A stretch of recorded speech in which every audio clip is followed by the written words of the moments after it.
खूप दिवसांपासून मनात आले होते, चला मैत्रीण पण फोर्स करत होती हायड्रा फेशियल करण्यासाठी.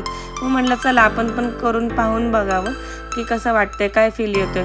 पण ह्या वेगवेगळ्या मशीन बघून मी इतकी घाबरले होते की बापरे, चेहऱ्यावर लावल्यावर चेहऱ्याला काय व्हायचं नाही ना, नाही तर आली करायला आणि व्हायचं वेगळंच, करायला गेले गणपती आणि व्हायचा मारुती, अशी तर होईला नाही. म्हणून मी म्हटलं आता नको बाई, इथनं अर्ध्यातनंच पळून जावं.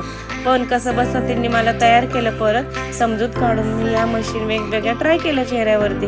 पण मला इतकं छान फील आला नंतर ना, माझी चेहरा इतका तजेलदार आणि टवटवीत वाटत होता आणि काय सांगू तुम्हाला. पण मला नंतर ना इतकं रिलॅक्स फील झालं की मी सांगू शकत नाही. आणि नंतर ना त्यांनी ते मास्क लावल्यावर तर आणखीच छान वाटत होतं.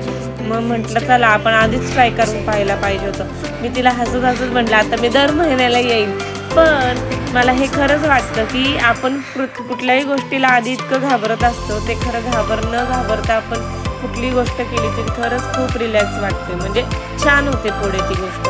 आणि हे करून तर मला इतकं रिलॅक्स वाटत होतं. मशीनची नंतर मला भीती वाटत नव्हती. प्रत्येक मशीन असं वेगवेगळं हँडल हात लावताना ती रोज वॉटर यूज करत होती.